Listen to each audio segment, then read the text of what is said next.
when I first got here, there was a culture of the students didn't have a sense of self-pride.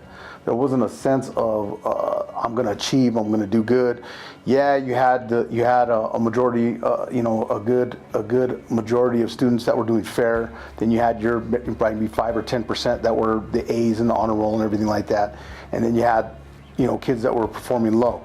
So I'm like, so how do we reach all of them to even get the higher upper kids, even the medium kids, to achieve well, to believe in themselves, to have a belief system of a culture of you can be the change, right? Because that's our mission statement, be the change. And so I always tell these students, be the change you seek in the world. So what I did is I started tying the medals to our short cycle assessment. We have advisories, and our advisories is about building relationships with our students, because we have to teach our students differently, right? Well, it makes me feel proud of myself because I accomplished to go higher, and because my teachers too, they helped me. Well, so they're really great. Once again, we're proud of ourselves. Because if they're coming from a background of free and reduced lunch population, we have to understand our students don't have a locus of control. They don't have sequential orders. They have a short-term memory blocks. Those could be taught, but you have to teach it within a period that you're not going to cut into the content of the curriculum. So when you create advisories, you're building those relationships. And through those advisories, what we do is, just to cut down on discipline referrals, is if a student does not get, if any, say this advisory, they're perfect for the whole month, and they got the least amount of discipline referrals for that month, we'll buy them a breakfast party. Because we want to reward and we want to make a big deal about positive behavior. Because when negative behavior happens, right, we already know there's immediate consequences for bad behavior. There should be immediate consequences for good behavior. And then the kids are, coming down to what is going on? Why am I getting mad? We make a big deal, right? A big deal should be happening when a student all of a sudden believes in themselves. Now you've got them hooked. But it should be more than just a pat on the back. It should be more than just the A on the report card.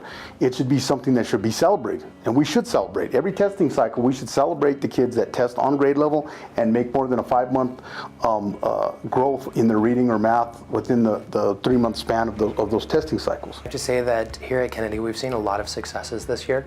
We've seen phenomenal growth from our overall student population. We've seen our students go from not being able to express themselves in written questions, and we've been using a lot of different strategies in the classroom and kind of really pushing them to express themselves writtenly to improve in their academics. And we've seen major growths from students. We've seen almost 1 year to 2 year growth on a number of students just from their abilities to verbally express themselves. Now they can do it writtenly. Sometimes you just have to sometimes you're burnt out, but you still have to go and do things even if you don't want to, because life's life. You can't really just, if you don't want to do it, you can't just not do it, because there will be consequences for it. When I started working here 16 years ago, when they would take their performance-based tests or tasks, they really didn't take them serious. They would just rush through them just to finish them. But since we've implemented the incentive program, I see them taking time because they want to earn that reward. They want to be recognized in front of their peers. So they take their time, and I've seen an increase in their test scores. For our students, any kind of reward that they can get, they love. And we have attendance program for perfect attendance, and the kids win free supplies. They love that because they don't have supplies. And after a while of asking their teachers over and over, can I get a pencil? Can I borrow paper? I need a new notebook. Can I get another binder? Earning those free supplies feels really good to them. They don't have to continue to ask. So. Well, it gives you something to work for, I would say, because sometimes you could go to school, it just feels like you're working towards nothing.